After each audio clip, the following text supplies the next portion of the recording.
Hi, everyone. I'm Nina Navarez, a second-year law student at NYU and the co-chair of NYU Education Law and Policy Society.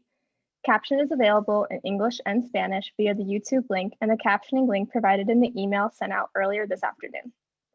Before we hear from our moderator, Randi Levine, I'd like to take a moment to welcome everyone, thank those who have supported this event, and share some logistics. Tonight, our audience consists of people occupying many different roles in the New York City educational system: students, parents, educators, lawyers, law and graduate students, and school support staff. While each of us has a different relationship to the topics discussed here tonight, we hope this event provides all of you with a sense of what each candidate envisions for New York City students and school communities. Next, I'd like to thank my co-chair, Adi Talapa, and Eric Ralston, Josh Malkin, and Lars Odlin from Columbia Ed Law, who approached us in November with what we thought was a pretty ambitious idea. With the help of our respective law schools, we've turned that ambitious idea into an event we hope you'll find valuable. In light of the virtual format, we ask that you're patient with us and the candidates if we encounter any technical difficulties. We will do our best to ensure that any issues are handled promptly. Tonight, we'll be hearing from 8 of the leading candidates running to be the New York City mayor. We had also planned to hear from a 9th candidate, Andrew Yang, but unfortunately he has a conflict and will not be able to make it. We'll have the opportunity to hear from each candidate one at a time so you can hear how each individual candidate would approach a range of issues. Candidates will all have 15 minutes of screen time, and they're speaking in the predetermined random order just displayed. Now, before hearing from our first candidate, we'll hear further opening remarks from Randi Levine, the Policy Director of Advocates for Children of New York and tonight's moderator. Advocates for Children is an organization that aims to protect each child's right to an education, with a focus on students from low-income backgrounds through its free legal services, policy advocacy, and litigation. Randi also co-teaches NYU's Education Advocacy Clinic. Randi will be moderating tonight's event and has formulated questions that we hope will provide you with an understanding of how each candidate will shape the educational opportunities afforded to New York City students. With that, I'd like to welcome Randi. Thank you, Nina. As a proud graduate of New York City Public Schools and Policy Director of Advocates for Children of New York, it's an honor to join you tonight for this important conversation about the future of education in New York City with 8 of the leading candidates for mayor. Thank you to everyone watching for taking the time to join us this evening. Thank you so much to Columbia Law School's Education Law and Policy Society and NYU School of Law's Education Law and Policy Society for organizing and hosting this event and inviting me to participate. And I want to acknowledge 5 law students who worked very hard to plan this forum: Adi Talapa, Eric Ralston, Josh Malkin, Lars Odlin, and Nina Navarez. For those of you who don't know Advocates for Children, we've been advocating for almost 50 years to ensure a high-quality education for New York students whose needs are often overlooked, such as students with disabilities, students from immigrant families, students who are homeless, students in foster care, students with mental health needs, and court-involved youth. Each year, we help thousands of individual families navigate the New York City school system, providing free advice, advocacy, and legal representation.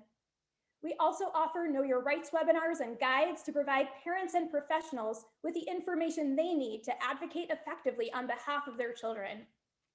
And based on our experience on the ground assisting individual students, we identify barriers and advocate for system-wide change to strengthen our schools. To learn more about Advocates for Children and how to get help, we encourage you to visit our website, www.advocatesforchildren.org. Over the past year, the students we serve have faced immense barriers to learning. Students who had to wait months for needed technology, students whose parents speak a language other than English or have low digital literacy and were expected to help their children with online assignments available only in English. Students who are living in homeless shelters or overcrowded apartments and lack a quiet spot to study. Students whose days are now spent caring for younger siblings or ill family members. And students whose special education services simply don't translate over a screen. And for many students, the disruption to education has been devastating.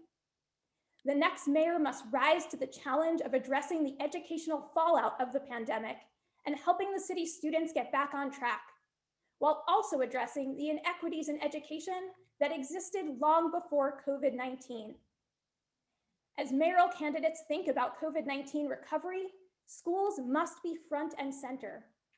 Schools are one of the most essential services the city provides, and they have always been our best hope for our city's future. A few notes before we hear from the candidates. Tonight, we'll be asking each candidate a series of questions about how they would change education in New York City. The questions come from Advocates for Children staff members who advocate for individual students and participate in coalitions focused on a range of education issues. With so many candidates and such limited time, there are many topics that are very important to me personally, to Advocates for Children, and to many of you that we will not be able to ask tonight. We look forward to hearing mayoral candidates answer many more questions about education in forums and debates in the coming months, and to continuing this conversation. If you're tweeting about tonight's event, please use the hashtag #EdPolicyPanel. That's #EdPolicyPanel. While you're welcome to tweet or to comment on YouTube, the event organizers are not monitoring the comments, and unfortunately, we're not able to adjust the questions we're asking tonight based on your comments. Finally, we encourage everyone to learn about our city's new ranked choice voting system, which will be in place for the primary election in June, and will allow you to vote not only for your first choice candidate, but to rank up to 5 candidates in your order of preference. So please listen carefully to all the candidates who are here tonight, and please go out and vote this year. Now to begin, it's my pleasure to introduce Dianne Morales. Hi, Dianne Randi. Morales, good evening. Dianne Morales is a longtime leader and founder of social services nonprofits, most recently leading Phipps Neighborhoods, an anti-poverty organization in the Bronx. She was a founding board member of Jumpstart, a national nonprofit that prepares preschoolers for kindergarten. And Jumpstart was actually my work study position while I was in college. Thank you so much for joining us. As a reminder, we're asking candidates to keep each question to 2 minutes so the audience can hear from you about a range of education topics. So let's begin. The next mayor will take office at a time when students have experienced unprecedented learning loss, with a disproportionate impact on students of color, students with disabilities, English language learners, and students who are homeless, among other historically marginalized populations. What will you do to get students back on track following the pandemic? Thank you, Randi, for that question. And thank you all for being here tonight. It is really a pleasure to have this opportunity as a former educator, as the mother of 2 New York City public school graduates, both of whom had IEPs, and as a lifelong advocate for for students in our system. I think that to your opening remarks, the pandemic has just so much further exacerbated the disparities that existed prior. And I think it was Malcolm X who said, we can't have our children educated by a system that does not love our children. And so I think that we need to reorient, first of all, and prioritize all of the children that we know have already been left behind, which is unfortunately so much of a vast majority of our children. We need to make sure that we are creating safe spaces for our children to come back. We need to make sure that we are dealing with and addressing the mental health and the trauma that our children have experienced as a result of COVID-19. We need to prioritize that. And then we need to address and tackle the education issues. In order to begin to do that, I've actually called for defunding the police. I think we need to take money away from the police department and invest in our education system. We need to expand mental health services. We need to partner with our community-based organizations that have additional space, that have additional staff who could provide additional resources for our children. So that, this is assuming that, COVID-19 goes away and we're able to use spaces. We need to provide our students with the academic intervention and supports that they need in order to catch up.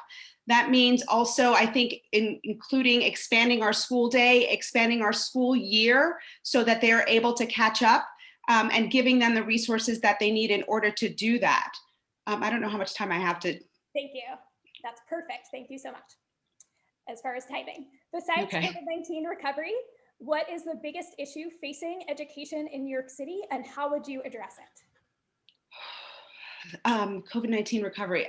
So, you know, what I was this time, almost this time last year, when the pandemic was first sort of knocking at our door and it became clear, I felt like I was shouting into the void. I thought that we should have closed schools sooner. I thought that we should have made sure that all of our students had access to the technology and the infrastructure that they needed. I thought that we should have provided teachers with the training and support that they needed to make the transition. I think we should have also taken advantage of the city as a classroom and moved as much instruction outdoors as possible, and also taken advantage of our partnerships with arts and cultural institutions, community-based organizations, businesses, so that we can really start to use the city as a classroom, so that we can integrate and begin to expose our children to experiences outside the classroom. Our classrooms still look a lot like they did in the Little House on the Prairie days. There's a lot of room for us to change both what we teach and how we teach it. And I think that the COVID-19 pandemic has provided a disruption in sort of the status quo, that it has enabled us to think about and reimagine possibilities as to how we do this. And I think we need to think about how we come back to school so that we don't actually recreate all of the challenges that existed pre-COVID-19. Thank you. Less than half of the city's 3rd through 8th graders are reading proficiently. And rates are even worse for Black and Latinx students, only 36% of whom are proficient in reading. Research shows what is needed to teach children how to read, but many schools are using curricula that are not in line with the science. Many teachers have never been trained in effective evidence-based practices, and many parents call advocates for children, concerned their children aren't getting needed help in reading. What would you do to improve literacy instruction and ensure every student learns to read? You know, so the first thing we need to do is to adopt best practices, and we need to make sure that all of our teachers are trained in those best practices and fully able to implement those best practices in our classrooms. But the other thing that we need to do is to recognize that one size does not fit all in terms of education. My son was not reading in 2nd grade, and it was because the school that he attended was using a cookie cutter approach to reading instruction, and he needed something different.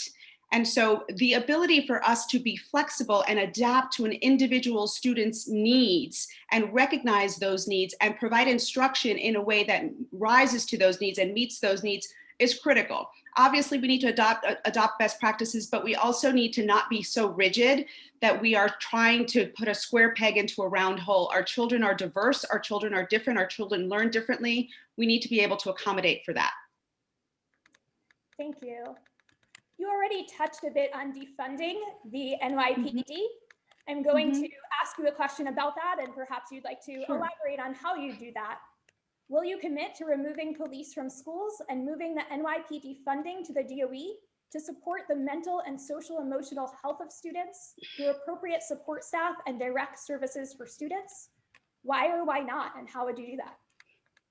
I absolutely commit to removing police from schools, and I would do it by simply removing that line from that line from the, not from the budget, but from the staffing.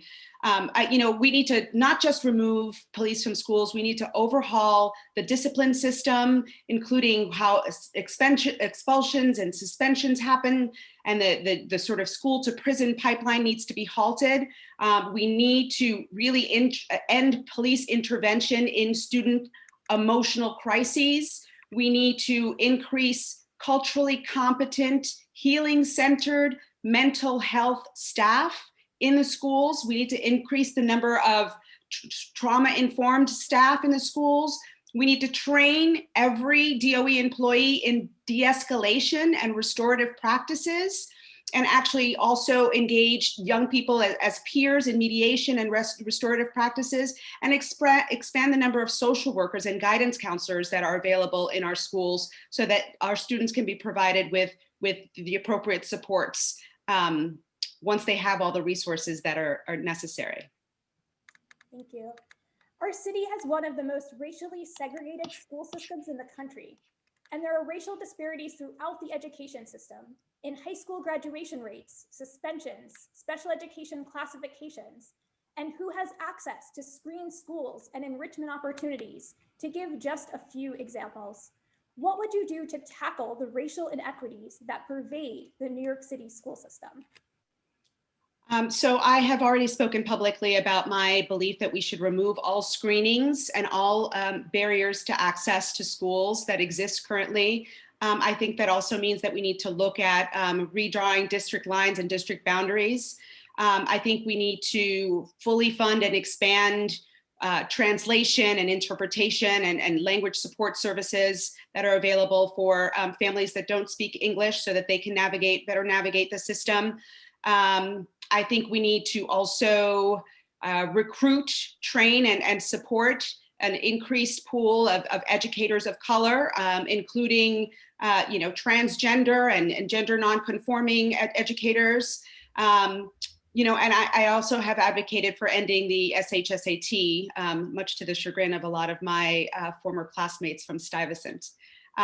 So I think that those are some of the things we need to do. I also think beyond that, we need to incorporate a sort of culturally responsive and inclusive curriculum that also enables our children to feel seen and heard and reflected in what they're learning. 1 out of every 5 students in New York City is a student with a disability, and 1 in every 8 is an English language learner. Yet it often feels like the needs of these students are an afterthought in policy decisions. What would you do to improve the education of students with disabilities and English language learners and ensure that these populations of students are not overlooked? In the most simplest of ways, I think we need to center and prioritize those children. As the mother of 2 children with IEPs who really had to struggle in order to get their needs met, we have to create a system that's much more accessible to parents in order to be able to understand what their children's needs are and be able to access what their needs are. We have to be much more flexible. We have to be able to provide instruction, again, that is targeted towards the way that our students learn. And we also have to ensure that our students are being as fully integrated in that process as possible. So, I think our educators are our greatest resources. I think that more often than not, teachers know what to do. If they're given the right training and support, they will be able to meet the needs of our students. But we actually need to plan for that. And we need to plan to provide instruction to a diverse pool of learners in a way that we've not been able to do that. We need to do it in a culturally and linguistically appropriate way. More than 100,000 New York City students were homeless over the course of the last school year, and the pandemic highlighted the need for better coordination between the Department of Education, the Department of Homeless Services, and other agencies to serve these students. What would you do to bring the city's agencies together to ensure that students who are homeless have the support they need to thrive? I'm all too familiar with this problem, unfortunately, as someone who led an organization that operated shelters for families over the last decade. There is absolutely no coordination between the Department of Homeless Services and the Department of Education. We actually, I would suggest that we unify those two things, that there be a specific sort of unit that is connected to the Department of Homeless Services that operates within the Department of Education. Too many of our children get lost in the process. Too many of our children get displaced. Too many of our children end up having really ridiculous commutes when they're trying to go back to their old schools in Brooklyn, but they've been placed in a shelter in the Bronx. We need to actually have a coordinated system so that as much as possible, our children get to stay in their home school, because we know that level of stability is the thing that is going to be most supportive and most secure for them. And then we need to make sure that the system is serving the child at the center, rather than the child and the family having to navigate multiple systems. And that's a critical flaw. And finally, if you become mayor, what are some of the qualities you'll be looking for as you select your new chancellor? So, I think that having someone from New York is an important skill, is an important sort of background piece. Someone who understands the New York City Department of Education and all of its complexities. Someone who has a level of cultural competency to understand who the community is that we serve, and someone who is committed to desegregating our system, creating equity and justice in our system, and actually making our system, our Department of Education, actually become the best department of education in the country. Someone who has been an educator and is able to respect parents, teachers, and students, and provide them with avenues to have voice in the sort of operations and the management of the Department of Education is someone who I would value. Dianne Morales, thank you so much for joining us this evening. Thank you very much for having me. Have a good night. Have a good night. It's now my pleasure to introduce Shaun Donovan. Shaun Donovan served as Secretary of Housing and Urban Development under President Obama, as Director of the Office of Management and Budget under President Obama, and as Commissioner of the New York City Department of Housing Preservation and Development under Mayor Bloomberg. Thank you so much for joining us. As a reminder, we're asking candidates to keep each answer to 2 minutes so the audience can hear from you about a range of education topics. So let's get started. Thanks, Randi. It's great to be with you. The next mayor will take office at a time when students have experienced unprecedented learning loss, with a disproportionate impact on students of color, students with disabilities, English language learners, and students who are homeless, among other historically marginalized populations. What will you do to get students back on track following the pandemic? Well, first, Randi, what we need to do is rebuild trust with our families, our students, and our educators. And I would begin with a listening tour for the mayor and my chancellor with families across the city, particularly focusing on Black, Latinx, immigrant communities, families in temporary housing, families of students with disabilities, and ensure that we are establishing better systems of input from families into schools that would include making sure our CECs were more diverse across the city, and that we're engaging families in many different languages and in other ways. So that's first. Second, we have to invest in mental health and supports. Building a mental health continuum for our students is going to be incredibly important.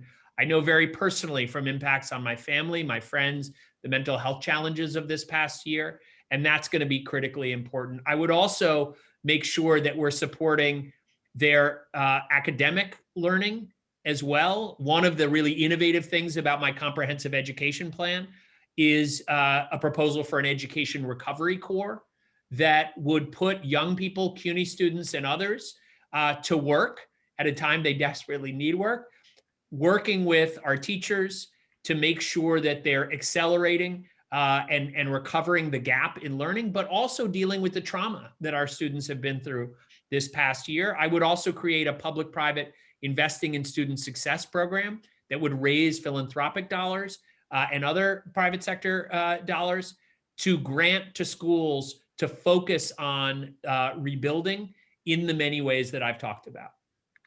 Thank you. Besides COVID-19 recovery, what is the biggest issue facing education in New York City, and how would you address it?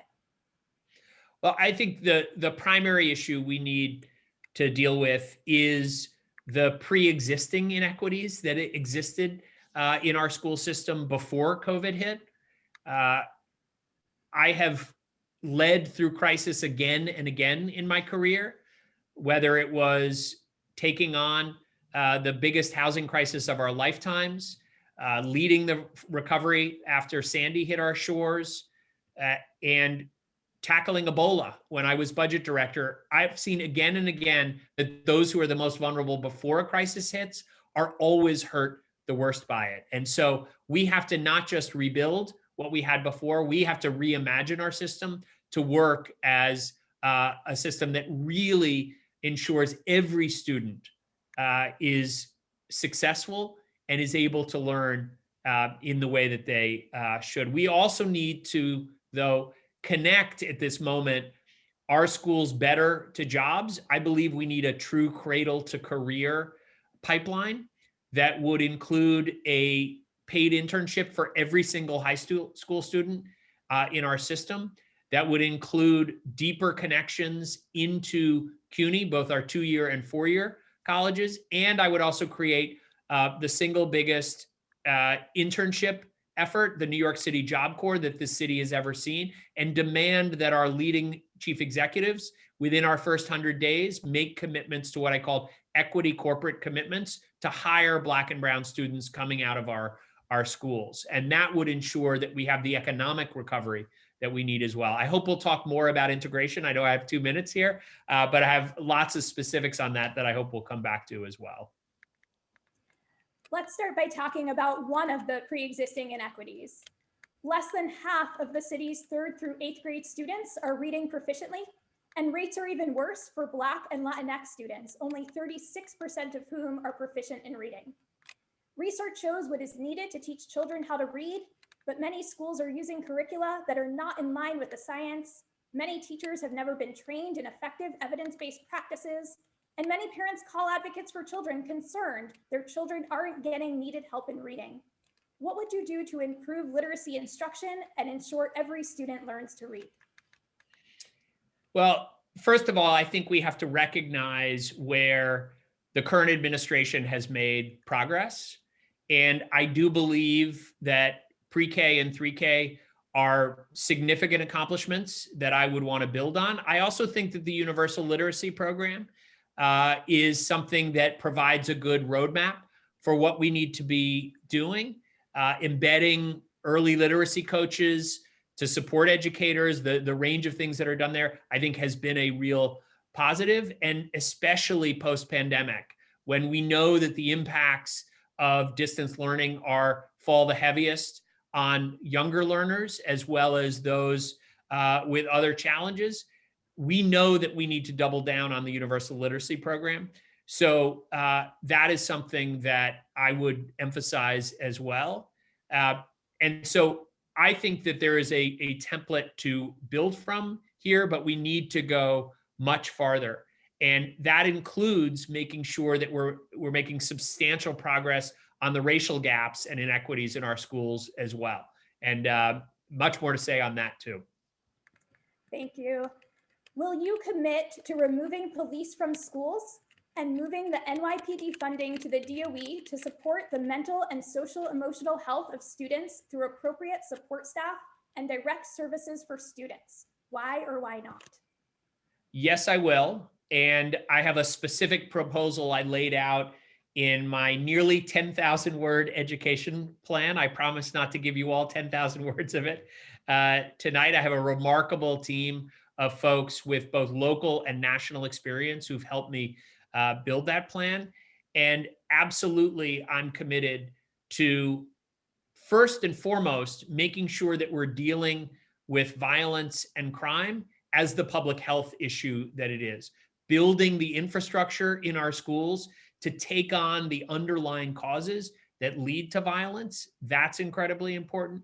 But also making sure that we transition from police in our schools to what I call PPARs. These are coordinators who would really focus on the social and emotional development of our kids to deal with the underlying challenges that often lead to violence. I've also proposed that we should add 150 social workers to our schools as part of that improved investment in these underlying causes, and make sure that we are also giving a pathway for those who currently serve in schools as safety officers, to make sure that, particularly because they're majority women and women of color, that we make sure we provide a pathway with the training, the de-escalation, and other steps that need to happen to make sure that we're opening a pathway into those coordinator jobs as we're transitioning. I know you're eager to talk more about school integration, so let's do that. Our city has one of the most racially segregated school systems in the country, and there are racial disparities throughout the education system. in high school graduation rates, suspensions, special education classifications, and who has access to screen schools and enrichment opportunities, to give just a few examples. What would you do to tackle the racial inequities that pervade the New York City school system? Well, first, we have to begin with the fact that segregation is rooted in our housing in our neighborhoods. I've spent my entire career working to create more equitable neighborhoods. And in fact, when I was housing secretary for President Obama, I led the way on giving real meaning to the Fair Housing Act of 1968, so much so that when he still had a Twitter account, President Trump was attacking Joe Biden, saying he was trying to destroy the suburbs because he wanted to make sure Black and brown people could choose where to live. He was attacking my work at HUD. And just yesterday, President Biden led his focus on equity with the 2 landmark fair housing rules that I wrote and established at HUD. So we have to have a mayor who understands that this issue is rooted not just in our schools, but in our housing, and will attack those disparities.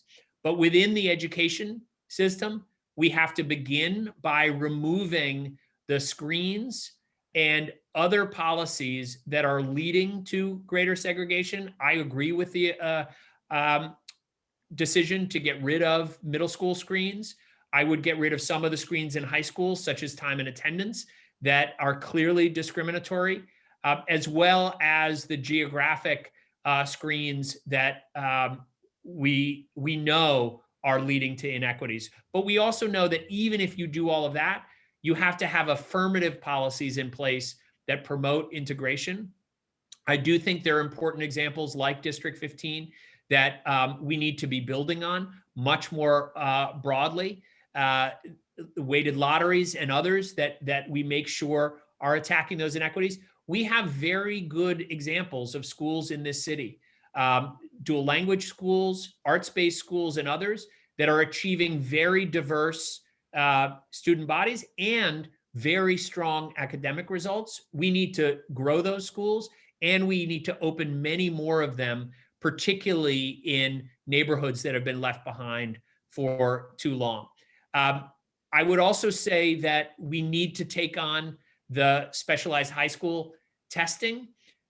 It's something that gets an enormous amount of attention, and we should be very clear that 10 Black students this year, 7 last year at Stuyvesant, is completely unacceptable. I believe that we can take that on, modify the test, and if necessary, if we don't get results, get rid of it. But we should also recognize that there are just 8 specialized high schools in the city, 5 of which the mayor has control over. And there are roughly 400 high schools in the city overall. And so we must do much more beyond those specialized high schools to drive integration. And that's what my policy would do. Thank you. 1 out of every 5 students in New York City is a student with a disability, and 1 in every 8 is an English language learner. Yet it often feels like the needs of these students are an afterthought in policy decisions. What would you do to improve the education of students with disabilities and English language learners and ensure that these populations of students are not overlooked? Randi, it's so important that we put those students at the center of our broader reform efforts and not think of them as separate or siloed issues as we've done for too long. Just to go back to the racial disparities, one of the fundamental challenges is the disparities we see in special education screening, which over-identify Black and Latinx students, and for certain disability classifications, and under-identify them for others without addressing their needs. We have to change and create much more effective reporting on referrals, identification, program recommendations. We need to track that data by race, ethnicity, gender, and other screens. And we need to look at our current screening tests.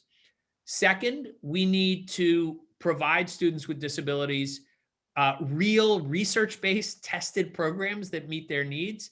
I think ASD Nest, Horizon, there are good examples that could be expanded, but we should be looking at other models as well. One of the things that's unique about me as a candidate is I worked with mayors across this country. I remain close with Arne Duncan, with John King, with other leaders around the country, and have the ability, unlike any other candidate, to look at models that are working in other places. And we should drive quality special education earlier into the 3K and pre-K programs in ways that really start to make sure that we don't see these disparities for students with disabilities emerging as early as we do. On multi-language learners, what I would say is we have to first ensure every family is able to get information in their native language to understand what's happening for their kids in school. Second, we need to invest much more in high quality English as a second language and bilingual programs. That means increasing the number. I would open 450 new bilingual programs over 4 years in elementary, middle, and high schools. And that would open up at about for another 28,000 students. The other thing we should make clear that we're doing is ensuring that we're creating real pipelines for more bilingual New Yorkers, bilingual high school graduates to become special education teachers, school leaders, teachers in our schools. And that's something if we have a much better partnership with CUNY, we can absolutely do. Shaun Donovan, thank you so much for joining us this evening. Have a good night. Take care. My pleasure, Randi. It's great to be with you. And thank you for doing this on such an important issue. It's great to be with you. Thank you. It's now my pleasure to introduce Kathryn Garcia. Kathryn Garcia has held a variety of positions in our city's government, most recently serving as Commissioner of the New York City Sanitation Department and the COVID-19 Food Czar. She previously served as Chief Operating Officer of the city's Department of Environmental Protection. Thank you so much for joining us. As a reminder, we're asking candidates to keep each answer to 2 minutes so the audience can hear from you about a range of education topics. So let's dive right in. The next mayor will take office at a time when students have experienced unprecedented learning loss, with a disproportionate impact on students of color, students with disabilities, English language learners, and students who are homeless, among other historically marginalized populations. What will you do to get students back on track following the pandemic? Thank you for that question. And, my sister is a public school teacher. She's a special ed teacher in the public system. And she knows how hard her kids are working and how far they are behind. We need to be prepared with rapid remediation, whether or not that's push in or pull outs to get kids back on track. But the other piece that we need to be focused on is the socio-emotional losses that have occurred, whether or not it's a young child who has not yet learned how to share, or a teenager who has got to try and figure out how to become an independent adult. For a 5-year-old, they've spent 20% of their life isolated in COVID. We need to have a plan for both their mental health, as well as making sure that they're getting all of the remediation that they need to step them up and catch them up. Thank you. Besides COVID-19 recovery, what is the biggest issue facing education in New York City, and how would you address it? There are several different pieces to that question. The first issue is early childhood, the 0 to 3. We do not do a good job at 0 to 3, and that sets you up for the rest of your school curriculum. We also need to do a much better job at early literacy. We have scientifically based programs that we know work, that have been found to work, that we need to use. And then the third thing is really ensuring that we are educating kids, and our high school kids as well as our CUNY kids, for the jobs we are going to have the skills to walk out into a career. We are not doing that at this time. We need to do it. And even if you think of an auto mechanic coming out of automotive high school, they can't get a job at the Department of Sanitation. Those trucks have 5 computers in them. They need to have a whole different set of skills than the generation before. Thanks. Let's dive in a bit more to one of the issues you just mentioned, literacy. Less than half of the city's 3rd through 8th grade students are reading proficiently, and rates are even worse for Black and Latinx students. only 36% of whom are proficient in reading. Research shows what is needed to teach children how to read, but many schools are using curricula that are not in line with the science. Many teachers have never been trained in effective evidence-based practices, and many parents call advocates for children concerned their children aren't getting needed help in reading. What would you do to improve literacy instruction and ensure every student learns to read? So I'm a parent who survived guided reading with my children, and they're both brilliant, but definitely were not early readers because it didn't work for them. They needed rules. There are rules in the English language. There are programs like the Wilson program that we have to actually implement. Those are the scientific-based literacy programs that I'm talking about that need to happen across the system. Will you commit to removing police from schools and moving the NYPD funding to the DOE to support the mental and social emotional health of students through appropriate support staff and direct services for students? Why or why not? So there are two parts to that question. The first thing is moving them from PD to DOE doesn't really matter. It's just who's signing the paycheck. The more important question is how many should be in a school. And I know that principals can really guide this conversation about what is the neighborhood that they're in and whether or not they think that that building needs protection. And so I would be guided by what principals have to say about the security at their buildings and what needs to happen. But at the end of the day, kids need to feel safe to learn.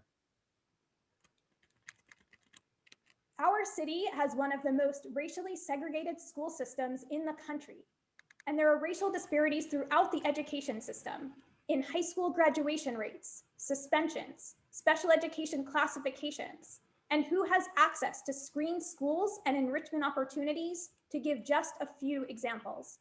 What would you do to tackle the racial inequities that pervade the New York City school system?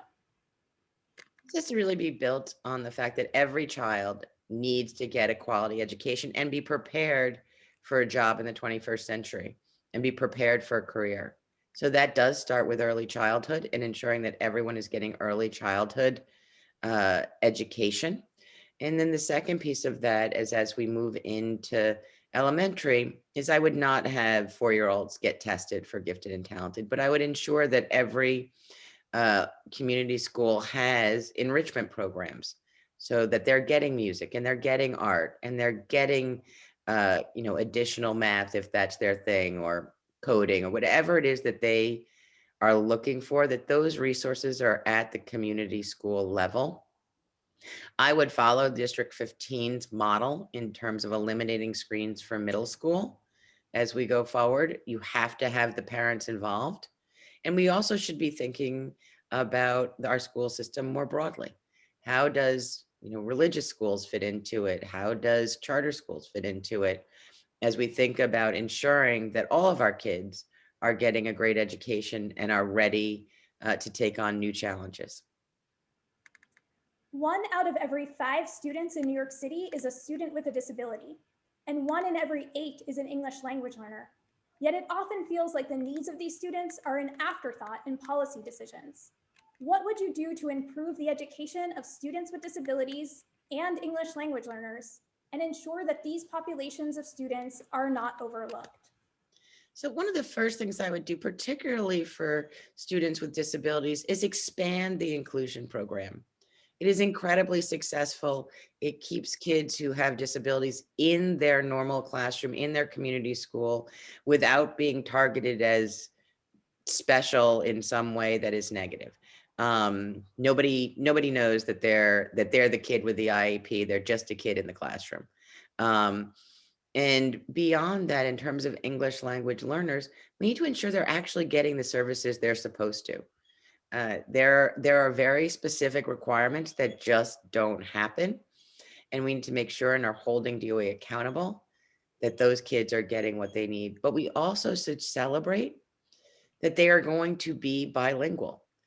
In the 21st century, being able to speak multiple languages is actually an incredible benefit, not a negative. And just following up on that, how would you go about ensuring that English language learners get the instruction that they need? So this is really where you have to look at the metrics. Is there an ESL teacher in the building? How often are they in the building? How many English language learners do they have? Can we do a separate class?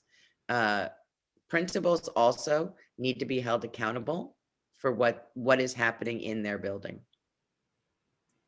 More than 100,000 New York City students were homeless over the course of the last school year, and the pandemic highlighted the need for better coordination between the Department of Education, the Department of Homeless Services, and other agencies that serve these students.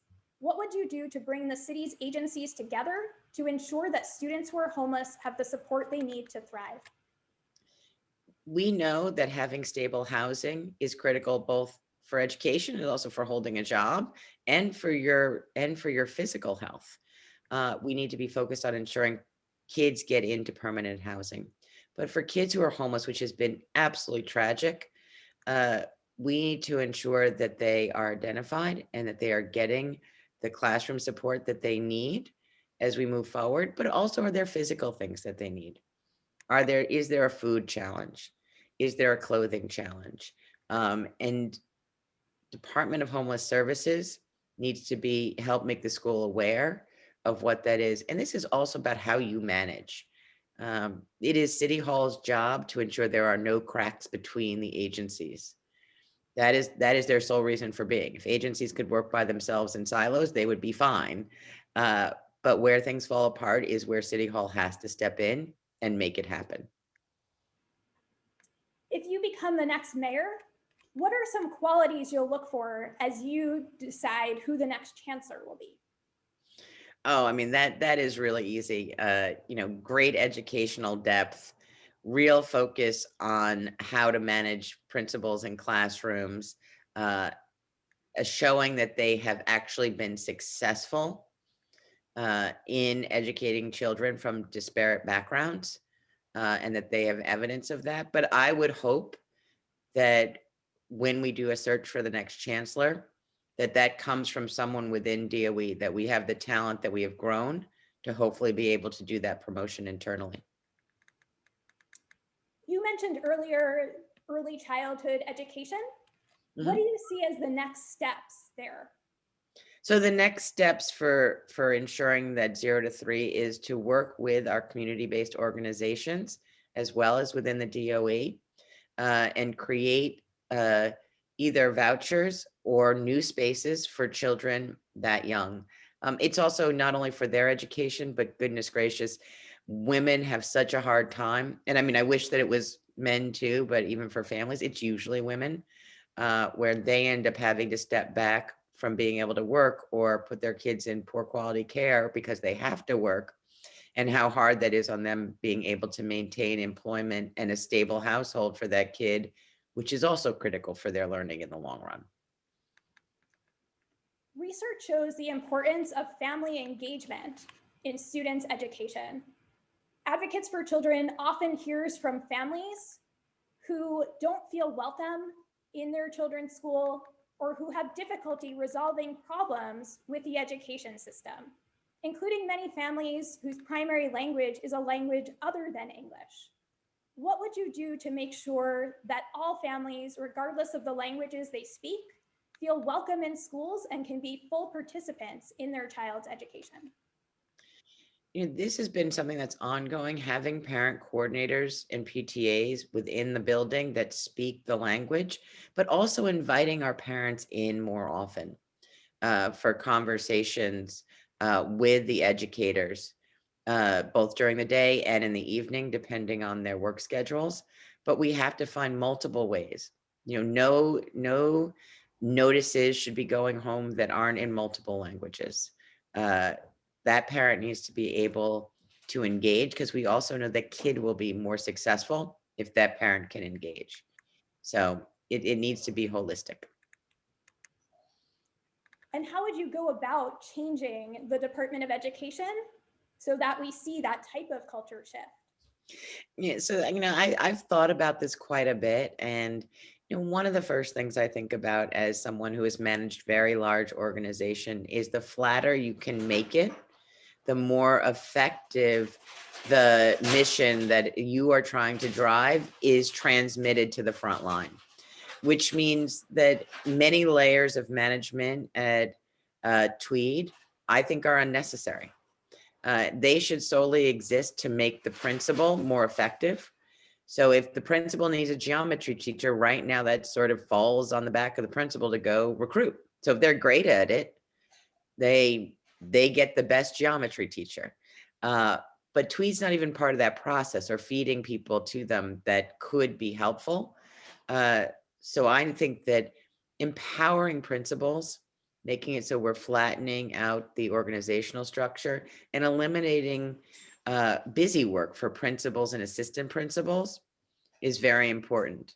I mean, I know that right now principals that I've been talking to will say, oh yeah, I'm out of compliance. I'm supposed to have a gym teacher, but like, I needed 3 third grade teachers and there wasn't enough money in the budget to do both. And I made the decision that I wanted 3rd grade teachers, and we'll get the teachers to jump them up and down during the day or something, but I don't have enough funding for this. And so rather than just pouring compliance issues onto principals, really talking to them and getting their thoughts and having them feel empowered but supported. In our last 30 seconds, you mentioned school safety earlier in this conversation. What does school safety mean to you? What do we need to do in order to ensure that all students, including students who are Black and Latinx, feel safe in their schools? So every child needs to feel safe, and that is going to vary by school. And that is why it's important to focus on what principals are going to tell you. But it might be dangers that come from outside the building, where you don't want that person or coming into that building, and that you want to have security there. It could be that there is bullying happening in the building. And you want to make sure that that is nipped in the bud right away. But principals are responsible for the culture of their buildings and responsible for ensuring that everyone is treated fairly. There also are a lot of interesting programs about how to reduce microaggressions and implicit bias that have been found to be very effective, even in New York City's system, and we should rely on those. Kathryn Garcia, thank you so much for taking the time to join us this evening. Have a great night. Thank you so much for having me. And if there's more that you want to learn, kg4nyc.com. Thank you. Thank you. Next, we're going to hear from Wiley. I understand that she's running just a minute behind, so we're going to give her a minute to log on to Zoom.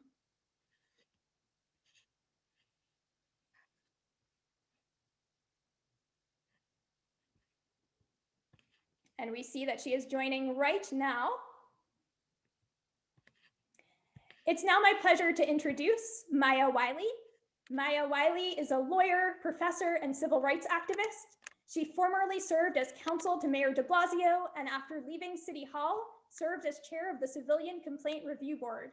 She also served as co-chair of the School Diversity Advisory Group.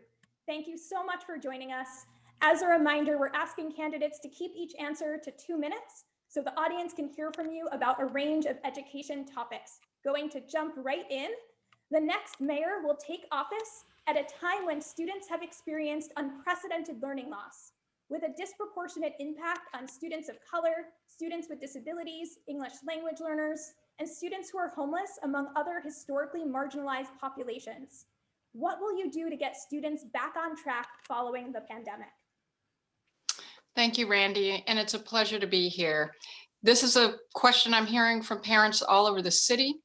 It has affected every child, but disproportionately our students of color and low-income students of every race. It starts with recognizing that COVID flattened the box.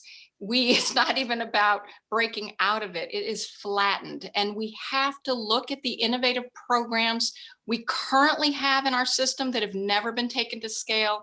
There are some innovative ones like P-TECH that have demonstrated that we know that even students who are behind grade level can do advanced level work. And we have to have a 21st education system that recognizes we weren't innovating in education and curriculum. And this is our opportunity to take our educators, our principals, look at and understand where and how we've had these kinds of innovations in the system, and do it in a way that marries it with solving the underlying problems we know students have. So we need some trauma-informed care. We know we also have traumatized students, and so many of them are those students, the 100,000 students that were homeless or come from communities that have high rates of COVID deaths and an increase in gun violence. And all of that interrupts educational attainment, but we can solve that by investing and making sure we have social workers and school guidance counselors in every school. And we can also do it by having what we've seen work in wraparound services and community partnerships, so that we're thinking about the whole child and the whole family as we're innovating to not just bring kids back, but bring them back in a way that treats them as a whole human. I know we can do that, and that's what I'll focus on. Thank you. Besides COVID-19 recovery, what is the biggest issue facing education in New York City, and how would you address it? So I'm going to call it. It's systemic structural inequity, and race is a big part of it, and the inequality in our resources in communities of color and in our public schools because of it. And so one of the things we have to do is we have to change the way we have structured education in this city. We have to recognize that we have schools that have very, very high percentages, for example, of students who have learning differences and other disabilities, and they're not getting the investments and support they deserve. And we have some schools that don't have very high student populations like that. So when we looked at school diversity in the School Diversity Advisory Group that I was privileged to co-chair, one of the things that we said is diversity means we're really looking at the makeup of our schools, but we're not just looking at it from a numeric sense, right? We're also looking at it from the sense of how are we looking at our learners, because that's what all our kids are, and making sure we're investing in their opportunities, including opportunities that recognize every child can do some advanced learning in something, right? And investing in that. So unless we're willing to confront the inequality in our system that is also about inequality that are in our communities, frankly, we're just going to recover to January 2020. And I'm not going to do that. We're going to transform the system so that we're actually innovating, integrating, and ensuring that we're recognizing the inequities that have existed for far too long. And we're starting to fix them. And we're doing it in partnership. Let's talk about one of the areas where we've seen longstanding inequities. Less than half of the city's 3rd through 8th grade students are reading proficiently, and rates are even worse for Black and Latinx students, only 36% of whom are proficient in reading. Research shows what is needed to teach children how to read, but many schools are using curricula that are not in line with the science. Many teachers have never been trained in effective evidence-based practices, and many parents call advocates for children concerned their children are not getting needed help in reading. What would you do to improve literacy instruction and ensure every student learns to read? Well, look, I know this problem personally. I've spent a total cumulatively, if I add up the years for both of my kids, I have 2, 15 years as a public school student, They were students. I was the parent. But as a public school parent, navigating all 3 levels of this system. And I volunteered in my daughter's elementary school in her 1st grade class, doing weekly tutoring with one of the kids. And I'm going to tell you, it was very clear to me after a while that she had a learning difference that was undiagnosed. Now, I'm not an expert. I didn't know what the difference was. I know what it means to have one because I grew up in a family with a brother who had a learning difference. So undiagnosed, she was angry. She had a low self-esteem. So a big part of it is we have to both, yes, use the research to make sure that we're doing innovative curriculum and not sit with the same old stuff that doesn't work. And so many kids with learning differences have ways of learning reading like Orton Gillingham that actually work for a lot of kids, including kids who don't have dyslexia.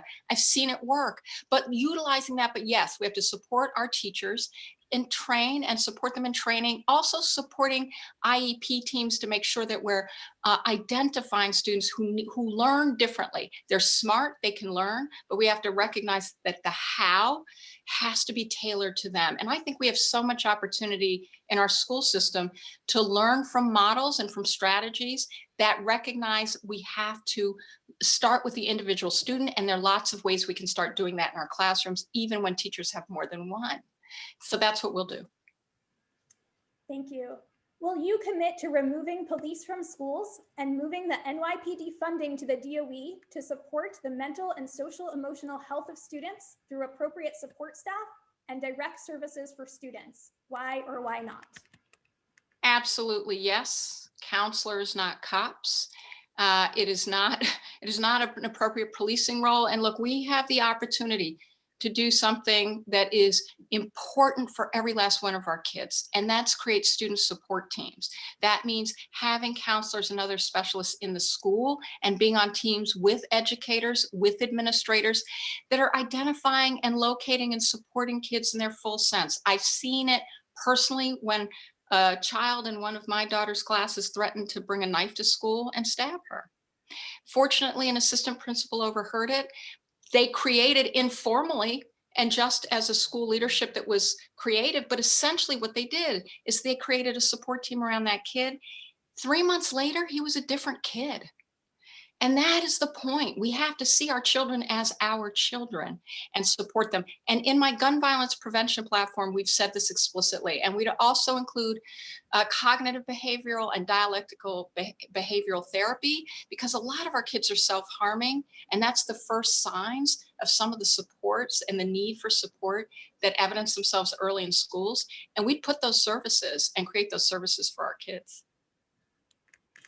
You mentioned school diversity as a priority. Let's talk some more about that topic. Our city has one of the most racially segregated school systems in the country, and there are racial disparities throughout the education system in high school graduation rates, suspensions, special education classifications, and who has access to screen schools and enrichment opportunities, to give just a few examples. What would you do to tackle the racial inequities that pervade the New York City school system? Look, when I was young, I went to the neighborhood public school in my Black neighborhood, and it was segregated, it was overcrowded, and it was underfunded.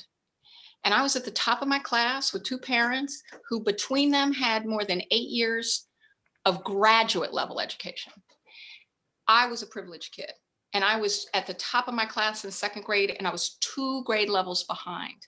2 grade levels, and my parents did everything they were supposed to do. It's the system that's broken, it's not the kids. And so the thing is, I stand by our recommendations for the School Diversity Advisory Group that I co-chaired. We cannot have admissions practices that have nothing to do with the learning abilities or needs of our kids, that are frankly just testing how much income parents have. And for low income parents who are scraping it together and instead of doing other things with their limited dollars, like, we have to fix that. But the other thing we have to do is create more innovation and creative programs that really are meeting the needs of our kids.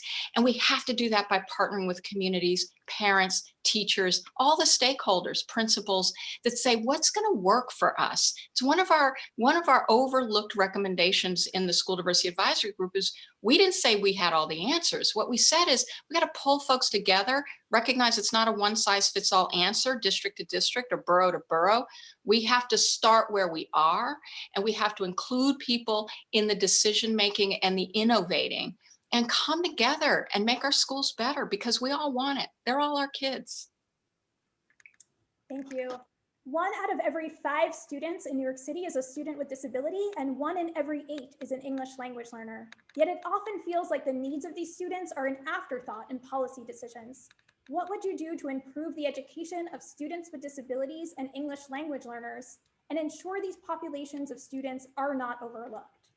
Yeah, my daughter had a kid who was Tibetan, who had just moved to the United States, joined her class, and not a word of English. They put him in a classroom full of kids, not one of whom spoke Tibetan. And it was a real struggle for the teacher. And a big part of what we have to do is look at language learning, and we have to look at language learning as multiple language learning, and create and support our teachers in our schools and the services and supports, so that students who speak other languages, and same with students who have different learning differences. And we have an opportunity to do more mainstreaming too with many of our students who will actually get a heightened educational outcome as a result, as well as the students that are in classrooms with them. We have models that exist for that. But one of the things that I think we have to recognize is it's an asset to have students with so many different languages in our schools. And we can and should create more dual language learning opportunities, because that's something parents want, something students want, and it's something that will also help and work with students who speak another language, who become an asset to the classroom. More than 100,000 New York City students were homeless over the course of the last school year, and the pandemic highlighted the need for better coordination between the Department of Education, the Department of Homeless Services, and other agencies to serve these students. What would you do to bring the city's agencies together to ensure that students who are homeless have the support they need to thrive? So let me just say, when I was in City Hall, I was privileged to have a very big goal, which was universal broadband access. And not something the city had ever done before or thought about before. And the way we got every single unit in Queensbridge houses free broadband, and this had nothing to do with COVID, was that I pulled 4 different agencies together. I figured out lines of revenue and budget, and I got them working together, and we got it done. And it is critical that government partner with itself if it's going to be transformative, including for students who are homeless. Because first of all, that New York Times story that I'm sure many of us read, that was shocking, that we couldn't get more online connectivity for students who are homeless at a time when the only educational option for so many was online. That can be fixed, and that will be changed in my administration. But the other thing is the homelessness problem itself. We have the opportunity now, and I have a $10 billion capital construction plan that is going to include permanently affordable housing. It's going to include solving community problems. So we are going to make sure there are many fewer children who are homeless in the first place, as well as ensuring they have connectivity. And we learn from this crisis and innovate as a result of it. And that does mean government partnering with itself, which is something I was privileged to do when I was in government. Maya Wiley, thank you so much for taking the time to join us tonight. Good luck out there on the campaign trail. Thank you, Randi. Thank you, everyone. Be safe and be well. It's now my pleasure to introduce Eric Adams. Eric Adams is currently the Borough President of Brooklyn, a position he has held since 2014. Previously, he served as a state senator and an NYPD captain. Thank you so much for joining us. Thank you. It's a pleasure to be here with you on such an important topic. As a reminder, we're asking all candidates to keep each answer to 2 minutes so the audience can hear from you about a range of education topics, and we'll jump right in. The next mayor will take office at a time when students have experienced unprecedented learning loss, with a disproportionate impact on students of color, students with disabilities, English language learners, and students who are homeless, among other historically marginalized populations. What will you do to get students back on track following the pandemic? Well, first, let's be clear about something. The learning loss and what has been happening in the Department of Education was not created based on the pandemic. 65% of Black and Brown children were not reaching proficiency on level 1 and level 2s. They were level 1s and level 2s. This has been a crisis for a long time. That's why I'm a big believer. We should not have allowed the summer months to go without some form of extended education. We should have utilized those months. I don't believe we could continue to follow the agrarian calendar. We must use remote learning in a real way to catch up, particularly in the areas of math.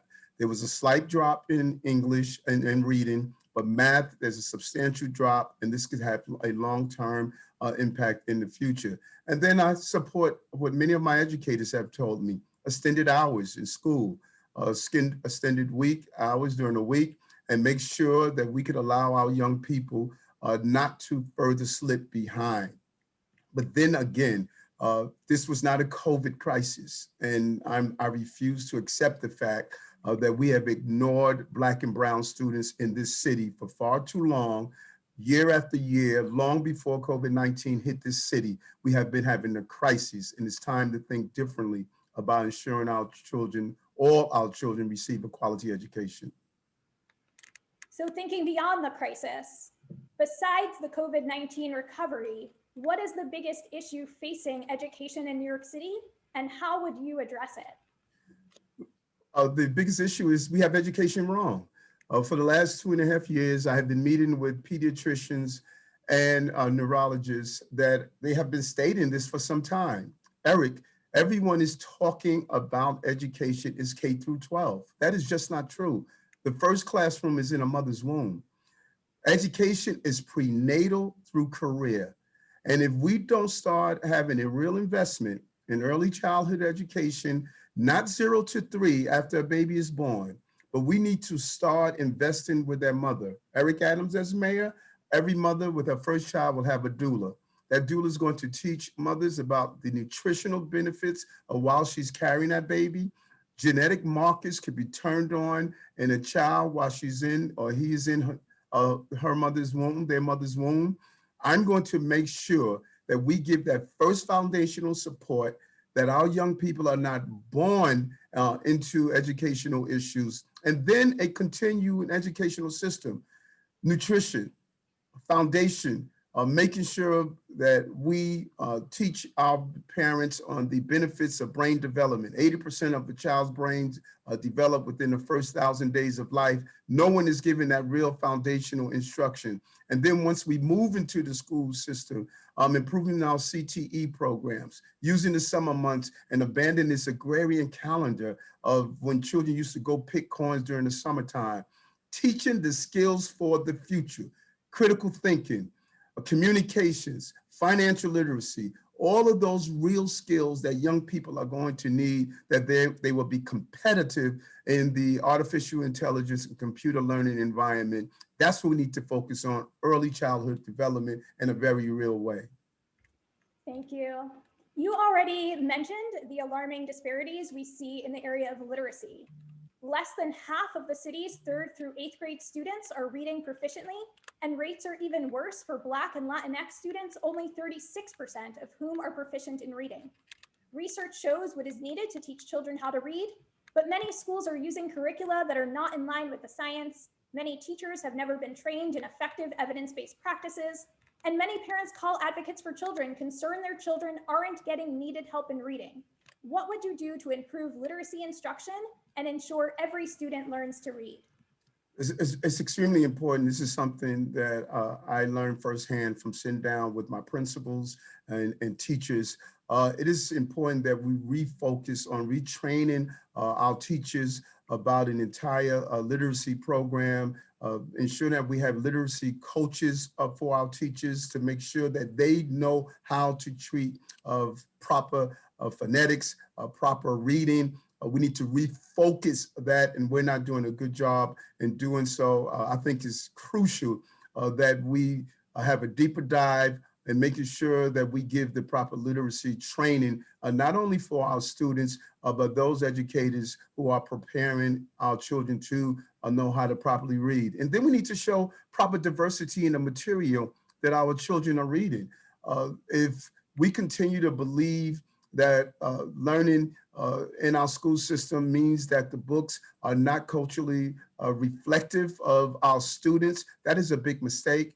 We must have a better diversity in the material that our children are reading. And that is part of the process and belief. I feel we must reimagine education from everything to proper literacy training and instruction to the materials that our children have in their hands while they are reading. Will you commit to removing police from schools and moving the NYPD funding to the Department of Education to support the mental and social emotional health of students through appropriate support staff and direct services for students? Why or why not? Well, first, I am very careful about having blanket questions without clear definitions. When I hear people say remove police from schools, if we're talking about uniformed police officers, I say yes to that. If we're talking about removing from school any level of public safety, I say no to that. And I think it is dangerous to state that we will put educators in harm's way by not having some level of public safety. We don't need armed police officers there. but I know what happens in schools by a very small number of students. I've been in schools where someone has carried a gun. I've been in schools where someone raped a young person. And so when you have a dangerous environment that deals with imminent danger, we must make sure that you have proper trained individuals there to deal with imminent danger. You don't need a police culture. You don't need a law enforcement culture. You don't need the scanning and the body search devices. You should not be handcuffing children that I have fought against, even when I was with the police department and 100 Blacks in law enforcement who care. But what you must have, because you're dealing with children, you must have an environment where children can learn, a healthy environment, but you must ensure the safety of our children in the public school system. And there's a small number of students that are dealing with sometimes psychological illnesses or other issues that can be dangerous if you don't have someone there for an imminent threat inside our school buildings.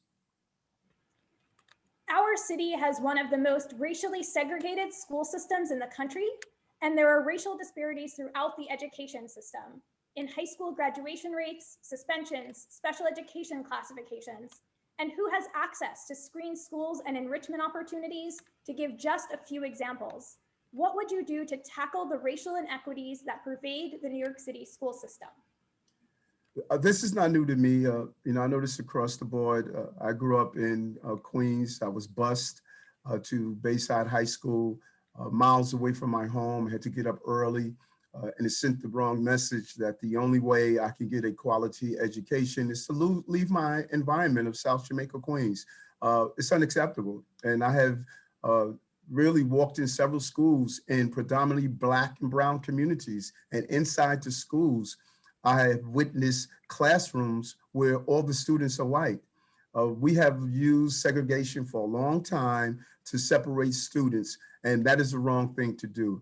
When we educate children, we should have a cross-section of not only different economics, but different learning skills and learning abilities. And I think we need to re-examine any method or barrier that is preventing us from diversifying our schools, diversifying our classrooms, and diversifying the experience as we develop the full personhood of children. And that would be my focus. Diversity is one of the most important learning experience that our children would encounter. And I am going to push to have not a segregated school system, but a school system that is integrated with all the different ethnic groups that make up our city. This is what I push for in Brooklyn. When you look at the $165 million that I put in our schools, anytime an educator wants to know how well I have moved to integrate and push for an integrated school system, you could talk to any of my principals and educators here,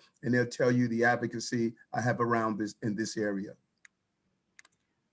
1 out of every 5 students in New York City is a student with a disability, and 1 in every 8 is an English language learner. Yet it often feels like the needs of these students are an afterthought in policy decisions. What would you do to improve the education of students with disabilities and English language learners and ensure these populations of students are not overlooked? Well, you're right. It not only feels like an afterthought, it is an afterthought. Let's be honest here. Everything from some of the state-of-the-art technology that is available to help students that are dealing with some form of impairment. We failed to invest the challenges that parents are going through to navigate the Department of Education. I have partnered with some amazing organizations, one of them, My Time Inc., with the organization that really assists parents in navigating the school system to get the services that their children deserve. I am going to have real strong advocates for children with disabilities to make sure they have access. And then when you look at English as a second language, the teachers should reflect the diversity of our city that are teaching students who are dealing with language barriers or language issues. It would be at the top of my level of importance of insurance. We have educators and a real system in place to advocate on behalf of those parents. Nothing is more challenging than a parent that is dealing with language barriers and having to navigate a Department of Education that is not there to help them navigate the process, but instead they're in the way of them getting through the process. That stops day one. I know it firsthand. 47% of Brooklynites speak a language other than English at home. And I know how important it is for them to be able to enroll their students in school and get the services they need, as well as those who are living with and dealing with disabilities. Thank you. Our final question. More than 100,000 New York City students were homeless over the course of the last school year, and the pandemic highlighted the need for better coordination between the Department of Education, the Department of Homeless Services, and other agencies to serve these students. What would you do to bring the city's agencies together to ensure that students who are homeless have the support they need to thrive? You know, this is such an important question, and I know it firsthand because when COVID hit our city, I didn't go to the Hamptons. I went to public housing, I went to homeless shelters, I went to hospitals. I put a mattress on the floor at Brooklyn Borough Hall, and I spent almost 5 to 6 months there responding in real time. The greatest embarrassment that we witness in our city and the greatest insult is the fact that we failed to give technology and devices to many of our homeless shelters. I stood with an organization called Simba and Asset. It's a group of young men and women who are homeless and live in homeless shelters. I've advocated for them for many years, and I stood with them to talk about the lack of Wi-Fi in our shelters. This is humiliating and it's criminal. If we don't educate, we will incarcerate. If you look at the fact that young people who are in homeless shelters are more likely not to graduate from high school. The numbers are clear. And so I would give preference to those students to allow them to have access to school, to the schools in their areas and not move them around repeatedly. We will immediately ensure we have high-speed broadband in every homeless shelter in our community. We will expedite the housing rules to get them into permanent housing in a very real way, and then wraparound services. We should be pouring money into organizations like Simba and Asset. The commitment and the peer guidance and support that are coming from those students who are currently or formerly homeless, we must put them on a pathway to college, not a pathway to crime. With failing to do so, it is going to be my area of focus. We must look at the areas of highest need, and our homeless young men and women of school age is an area of focus that we need to examine. It's a great embarrassment for the city that you have 70,000 young people who did not have devices and did not have access to high-speed broadband, not under my administration. Brooklyn Borough President Eric Adams, thank you so much for joining us this evening. Good luck on the campaign trail. Thank you. Take care. It's now my pleasure to introduce Scott Stringer. Scott Stringer is the New York City Comptroller, a position he has held since 2014. Previously, he served as Manhattan Borough President and as a member of the New York State Assembly. Thank you so much for joining us this evening. As a reminder, we're asking candidates to keep each answer to 2 minutes so the audience can hear from you about a range of education topics, and we're going to jump right in. The next mayor will take office at a time when students have experienced unprecedented learning loss, with a disproportionate impact on students of color, students with disabilities, English language learners, and students who are homeless, among other historically marginalized populations. What will you do to get students back on track following the pandemic? Well, this has been an unbelievable moment for our children, and especially children who were already falling behind because of lack of access and parents who were struggling just to keep up with their jobs and with their housing. And I think the pandemic has showed us that this has not been a fair and just learning experience. Look, I'm a parent of 2 public school kids. I have a 3rd grader and a 2nd grader. I got married a little late in life, and now I've got these 2 wonderful boys. And look, as a parent, I have struggled during this pandemic, my wife and I, trying to give our kids the education resources they need. But I'm a privileged parent. I have a credit card. I can make the difference up for my kids. But the truth of the matter is, most parents are not in that situation, especially in struggling communities where people are barely making it. As of November, over 100,000 students lacked internet access in 40,000 households. And even worse, 60,000 students did not even have Wi-Fi enabled devices that they needed to connect. And 9 months into the pandemic, it's no excuse. The fact is that access to affordable high-speed internet must be universal.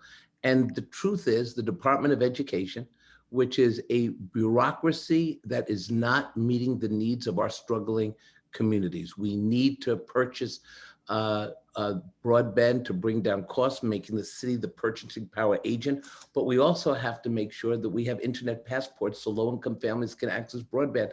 None of this, Randi, was thought of. None of this was considered when we looked at the 100,000 kids in homeless shelters, the kids who were in public housing, but we ended up creating a two-tier public education system. Parents like myself who have resources will make up the difference. Parents who can't even imagine buying an iPad or a computer are simply in a no-win situation, and their children will suffer. It's the job of the Department of Education to level the playing field in public education. Thank you. Besides COVID-19 recovery, what is the biggest issue facing education in New York City, and how would you address it?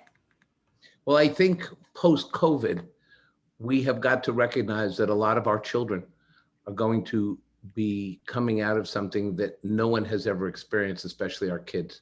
We have a lot of kids who lost moms and dad to COVID. They are the kids who lost their frontline parents, and there has been no closure. You know, my kids lost their grandma, and they still don't quite understand why there was no funeral and why we haven't had family closure. And so right now, the biggest challenge for the next mayor is to start to build a mental health initiative in the public schools to deal with the trauma that is going to come in this new environment. And part of what we can start doing is not standing in place, but start thinking about what a 21st century education plan would look like for this city. We need to recognize that pre-K was a tremendous success, and I commend the mayor for the initiative. We all know it was very successful, but I don't want to stop there. We now know that 80% of brain development occurs in ages 0 to 3, and I want to build out, triple the number of childcare slots for kids, especially the kids who have parents who can't afford $21,000 for childcare. It would do two things. It would help kids get the early education they need, and we would, under my plan, send 20,000 parents, mostly parents of color, back into the workforce. That is how we get it done. But you know, talk is cheap. I've been working with Senator Jessica Ramos on legislation to create the funding for this child care plan. And that has to be step one. Step two, 40% of our teachers leave after 5 years. We have got to create a teacher residency program because we're going to need more teachers. We're going to need to keep them longer in the system, because the longer you're in the system, the longer you can navigate the challenges our kids are going to have post-COVID. And we've got to do that right now. And we also have to address the issues of kids that have disabilities and English language learners who do need special attention and special programs and funding. Thank you. And we'll have a chance to talk more about some of those issues in a moment and some of those groups of students. Less than half of the city's 3rd through 8th grade students are reading proficiently, and rates are even worse for Black and Latinx students, only 36% of whom are proficient in reading. Research shows what is needed to teach children how to read, but many schools are using curricula that are not in line with the science. Many teachers have never been trained in effective evidence-based practices, and many parents call advocates for children concerned their children aren't getting needed help in reading. What would you do to improve literacy instruction and ensure every student learns to read? Well, look, this is not to be repetitive, but this is part of the kind of education system we need to build. It does start in the early years. The earlier a kid picks up a book and has access to books, that's a win. If a kid is not in childcare and doesn't have those early learning opportunities, well, that child is behind the moment that child enters kindergarten or first grade. So that's why 0 to 3 to me is central. And again, when you talk about teachers and learning, every profession needs advanced learning and opportunity. Lawyers continue to take classes to make them better professionals. Doctors do the same thing. You kind of wish politicians would do a little more of that, but that doesn't happen. But teachers with a residency program, and to start saying, how do we get teachers to where they want to be? I think that is part of the plan. And, you know, one of the things I've gotten to learn about, and, you know, I've been an education activist for a long time. When I was in the assembly, I served on I was on the education committee in Albany. I did a lot of work in this space when I was borough president, and I've audited DOE more times than all the controllers combined. So I pretty much know where the money's buried and the bodies are buried. But where I have gotten a unique perspective is from my kids' teachers. They're so dedicated. They want to help the kid who's behind, and they also want to help the kid who's doing really well in a subject like reading. And somehow we don't bring all that together in the school, because the bureaucracy at the DOE, the lack of initiative and creativity, the lack of coming in and looking at a school and the individual challenges of the school never happens. And that is why when I'm mayor, we're going to smash the bureaucracy at the DOE. We're going to actually go in and try to solve some of these problems. And I look forward to that massive reorganization. Will you commit to removing police from schools and moving the NYPD funding to the Department of Education to support the mental and social emotional health of students through appropriate support staff and direct services for students? Why or why not? Well, look, I'm going to take the view of the school staff and the parents on this topic. We have seen Black and brown students getting suspended more. And we need to provide schools with the resources for what I call restorative justice. We've got to invest more in social workers and guidance counselors and make sure that we have a safe school environment for everyone, the teachers, the principals, and the students. But we also have to recognize that the solution to discipline or perceived discipline is not a 911 call and all of a sudden the cops are running into the streets and rolling into the schools and arresting children. We need to take a more holistic view of this. We've got to give schools the tools they need. I mean, call me old-fashioned, but where the Thrive program misses the mark is it's basically, you know, give a kid a cell phone, try to find some support by calling an 800 number. I would take down Thrive and I would invest it in a social justice infrastructure in our schools. Our city has one of the most racially segregated school systems in the country, and there are racial disparities throughout the education system, in high school graduation rates, suspensions, as you noted, special education classifications, and who has access to screen schools and enrichment opportunities, to give just a few examples. What would you do to tackle the racial inequities that pervade the New York City school system? Look, to be honest, what the education system in this city offers my children is not what it offers to the kids of Elmhurst or East New York. I think we need concrete steps to dismantle mechanisms that segregate students. And we got to build a school system that provides a quality education for every child, regardless of zip code and neighborhood. I want to do more modeling of the success in District 15 in Brooklyn and District 3 in Manhattan that move the dial on integrating schools and try to expand that consultative process. I think we should make sure that we invest in the models from these communities to create diverse schools. There isn't a one-size-fits-all plan, and every district is different. And every district deserves an opportunity to engage in this open process. I will support efforts with funding and focus, but also we have to be more bold and we have to be more precise if we're really going to talk about ending segregation and building integration. So it's for that reason that as mayor, I would go to Albany and repeal Heck Calandra. I would end the Shazette test in the specialized schools. I would put forth an idea to bring the 7th grade test to the specialized schools. That's a test where kids get basically, it's knowledge based from what you learn in the classroom. I think studies have shown more Black and brown kids would be able to go to Stuyvesant and specialized schools. I would also end geographic screens at the high school levels. We don't need to screen for geography. We need to give more students the opportunity to go to the high schools they want. And look, I have 2 kids in the GNT program. They tested my 4-year-old in order to get in. And we wanted to get in because we wanted our kids to play chess. That's what they liked. And we picked a school that we could do that with. And it doesn't make sense. We cannot keep testing 4-year-olds for GNT. And we have to give kids in all communities the equal resources they need. Look, a lot of kids, again, kids who have resources go to school from 8:30 in the morning till 2:30 in the afternoon. And then, you know, if you have money, you can get your kids into after-school programs. I mean, the good after-school programs, chess, robotics, you name it. It's a couple $1,000s.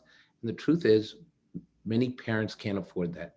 And we have to go district by district and school by school and make sure that we have an education system that has no barriers, that every child gets what they need to succeed.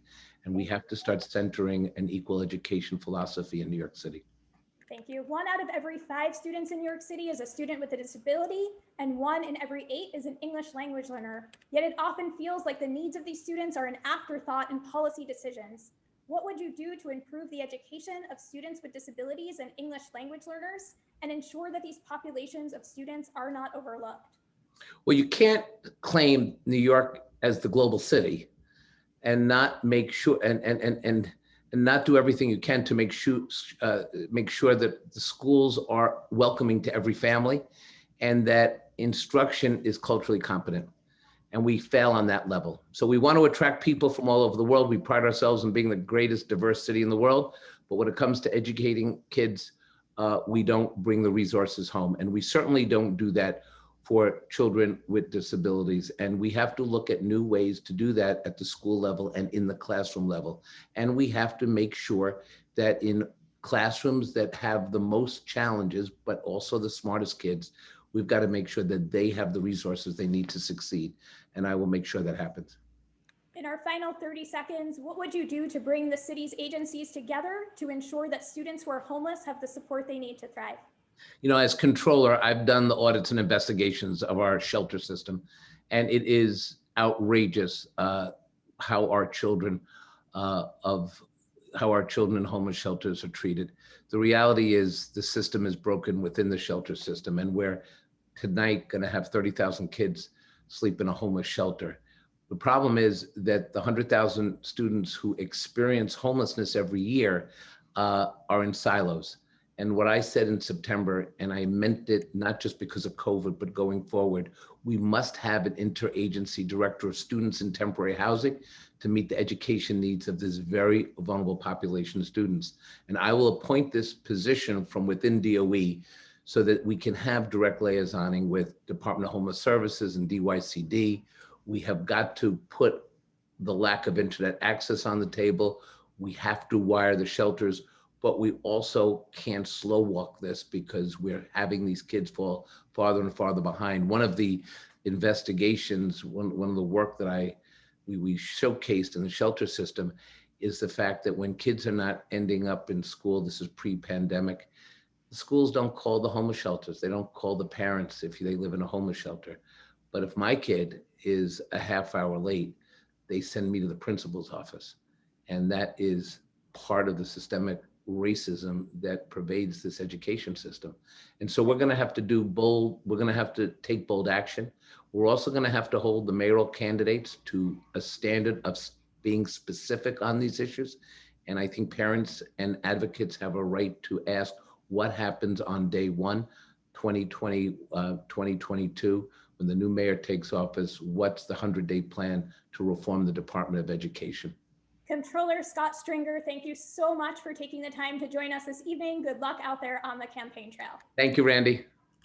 It's now my pleasure to introduce Carlos Menchaca. Carlos Menchaca is a city council member representing neighborhoods in Brooklyn and chairs the city council's immigration committee. Thank you so much for joining us this evening. As a reminder, we're asking candidates to keep each answer to 2 minutes so the audience can hear from you about a range of education topics, and I'm going to dive right in. The next mayor will take office at a time when students have experienced unprecedented learning loss, with a disproportionate impact on students of color, students with disabilities, English language learners, and students who are homeless, among other historically marginalized populations. What will you do to get students back on track following the pandemic? Thank you, Randy, and thank you everyone who is listening. Many people who are listening today are non-English speakers. And so the first thing that we need to do is to commit to a language access program to ensure that everyone gets quality information as we transition to a post-pandemic world. So much of what I saw from the district office as council member were misinformation that was coming from everywhere. That one thing can actually connect resources to families. The second thing that we need to do is actually bring massive amounts of new capital funding to our schools to ensure that they have what they need. I heard from my parents that we need more Wi-Fi access, not just in the schools, but in their homes. There are iPads that were sitting in rooms at the DOE and not in homes. That that should be criminal. We also need to really beg our Department of Education to put a focus and investigation on District 75 schools, because that's where some of the most vulnerable kids, our students with disabilities, are failing. They're failing because we are failing them. We need to bring more attention to our District 75 children who are sometimes bussed out of our neighborhoods where they can go down the street to a District 75 school.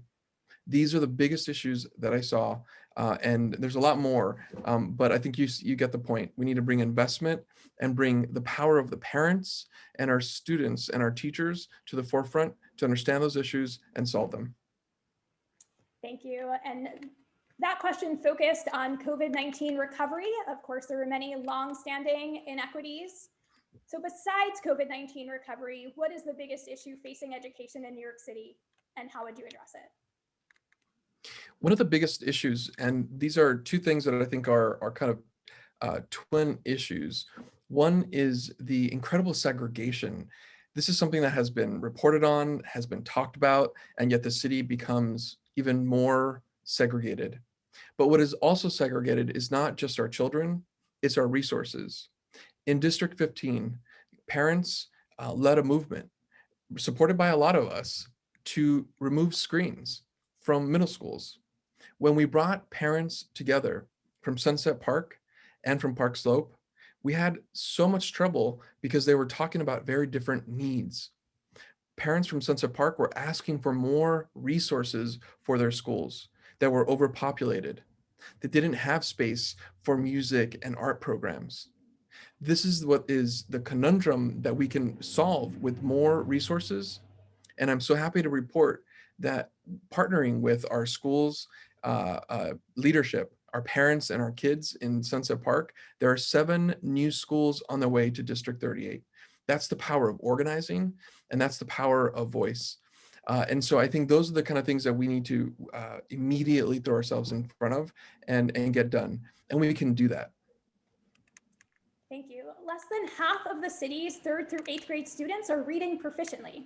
And rates are even worse for Black and Latinx students, only 36% of whom are proficient in reading. Research shows what is needed to teach children how to read, but many schools are using curricula that are not in line with the science. Many teachers have never been trained in effective evidence-based practices, and many parents call advocates for children concerned their children are not getting needed help in reading. What would you do to improve literacy instruction and ensure every student learns to read? So this is an important question and something that hits me home. Like I said, I went to Head Start. My first language was Spanish. English was my second language. And so I intimately understand this issue. And so much of what I think can happen for literacy happens from 0 to 5. And that is a place where I think we need to focus more attention. So much of the evidence-based work never makes it into curriculum into our schools. And so this is what the advocates have been asking us to do, is to bring more evidence-based instruction, to retrain teachers, to be able to give them what they need to help kids move through learning programs. I think the other component to this are massive, large classroom sizes. That needs to change. We need to build more schools, but part of that is also ensuring that we commit to lowering our class sizes. That's one of the things that I think can be more impactful, so that teachers can actually bring more attention to our students. And also the material that that our kids are learning. I was talking to some kids during COVID, and the material that they're reading has nothing connected to who they are as people. In a city as diverse as ours, they're learning about things that happened in England. And when I saw that, I thought, I don't know how these contracts are getting into the Department of Education, but that needs to change. And so this is a massive and bold restructuring of how literacy happens. And then the last thing I want to say is that literacy also happens at home. My mom did not speak English. And so how do we bring more adult education so that our kids are learning with their parents? That is a beautiful thing that I think we have yet to understand that we can fund. Will you commit to removing police from schools and moving the NYPD funding to the Department of Education to support the mental and social emotional health of students through appropriate support staff and direct services for students? Why or why not? As a city council member who's negotiated budgets and has fought alongside parents and students, I support more socio-emotional support systems like social workers in our schools. Our budget demanded that, and we got that. I voted no on the budget last year, and I was one of a few council members that stood strong, because we did not remove NYPD, people, officers that can trigger pathways and pipelines to jail for many of our young people. That is one of the biggest things that I think we can do that can be transformational, but we just didn't have the courage to do that. And I know we have to talk to our unions, but that's a conversation that we can start before a budget process. And so I will commit to removing police officers from our schools and bring in a different way, but not just officers. We need to remove our metal detectors and all the things that really create a pipeline for incarceration. Our city has one of the most racially segregated school systems in the country, and there are racial disparities throughout the education system in high school graduation rates, suspensions, special education classifications, and who has access to screen schools and enrichment opportunities, to give just a few examples. You noted the importance of addressing this issue in an earlier question and talked about some of the work that you did alongside others in Brooklyn, and particularly District 15. If you're elected mayor, what would your next steps be? What would you do to tackle the racial inequities that pervade the New York City school system? Well, again, one of the things that I have to say is we have to redistribute funding. That means that we have to put more funding into the education system. The DOE can really restructure itself so that we're putting more resources so that every school has what they need to bring high quality education. But the screens that we removed in District 15, and now we are in temporary removal, has to be permanent. I'm also in support of removing the specialized high school test to ensure that we give equal access to the incredible energy of parents that want to get their kids into a high school, a good high school. Every school should be funded like a specialized high school. This is why I fought for a specialized high school concept, a STEAM center at the Industry City site that didn't work out, but was a big ask of our neighborhood in Sunset Park that can actually bring education closer to new industries and allowing kids to really see their future. That's the power of education, and bringing that into our neighborhoods, into every neighborhoods, is going to require resources. That's how I think we can really tackle this, because resources are concentrated in white neighborhoods, and that needs to change. 1 out of every 5 students in New York City is a student with a disability, and 1 in every 8 is an English language learner. Yet it often feels like the needs of these students are an afterthought in policy decisions. What would you do to improve the education of students with disabilities and English language learners and ensure that these populations of students are not overlooked? This is something that's really important to me. And as the chair of the Immigration Committee, we have seen time and time again that English language learners are not only forgotten, but not given the adequate legal resources that that the city is required to give them. That needs to change. But that we have to also think about our District 75 children. And in Sunset Park, we have had a massive movement of parents saying that their kids deserve an equal opportunity and really challenging this equity question so that every kid has what they need. An investigation needs to go into how we are structuring our District 75 schools to ensure that they have not just the space, but the access for parents. English language learners mean that they are part of immigrant communities. So many issues happen with language access. And this is why I started this whole conversation with that. As someone who grew up with a family where English was not spoken at home, I know that so much is put on our kids to tackle big issues and translate for parents. None of these things should be put on young people and our kids. And so if we can just remove the language barriers, bring more resources to our communities, and give parents the power to help us reshape this new education system that we need, we'll be able to get what we need. And so that's really the kind of pivotal approach from my administration, is to empower our parents in our communities and bring more resources. More than 100,000 New York City students were homeless over the course of the last school year, and the pandemic highlighted the need for better coordination between the Department of Education, the Department of Homeless Services, and other agencies to serve these students.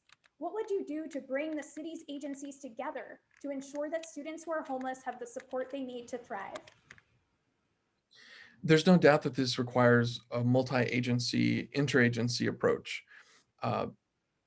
And because I believe that we have to restructure our government to support our most vulnerable New Yorkers, which include and must focus on our homeless families and our children that are in the system right now, that are sleeping in shelters and not going to school, is ensure that everybody that needs to be at the table is at the table, not just DSS, but the Department of Education, HRA, to ensure that everybody that needs to be supporting a family is able to support the family.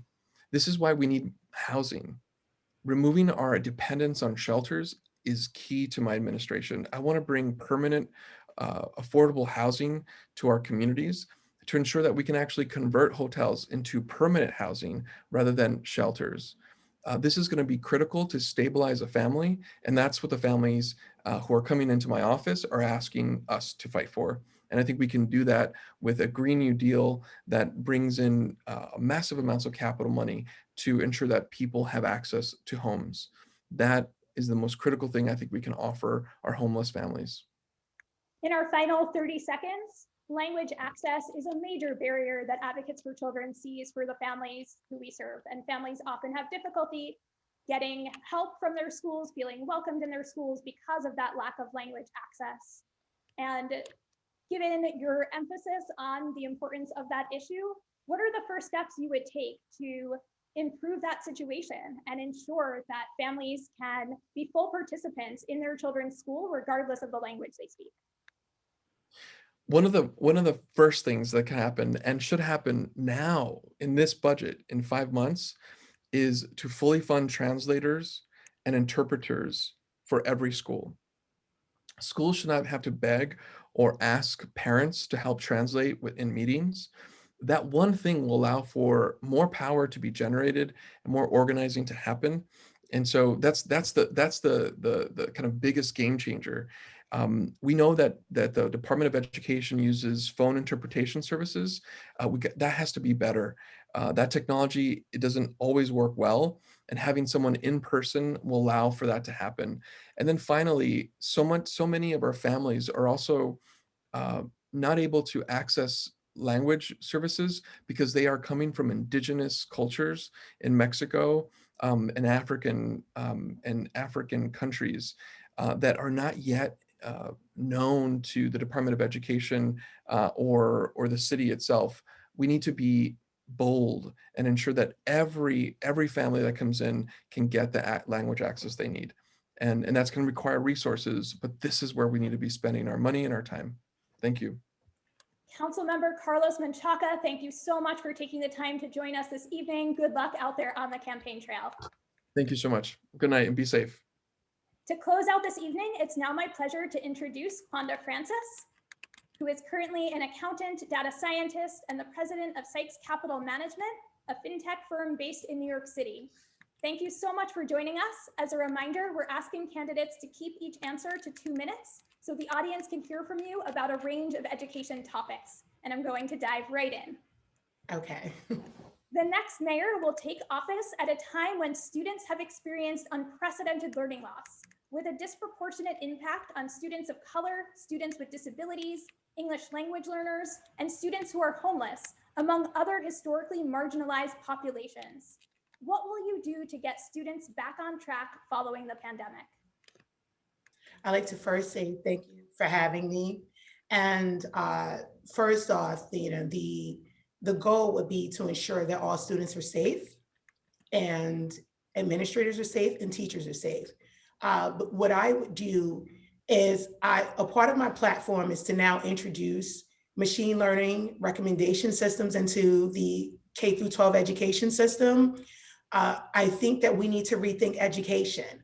At this juncture, we are still educating students as if, we're training them to go into manufacturing and all of these different industries that are obsolete. And we have a situation now where, our marginalized communities are not getting the resources that they need. And as a data scientist and someone that understands that we need to know our student population, we need to know, what resources parents need. We need to address the information divide. We need to address the fact that there's information poverty. When parents are informed, they make good decisions. And at this juncture, right, they're not receiving the information that they need.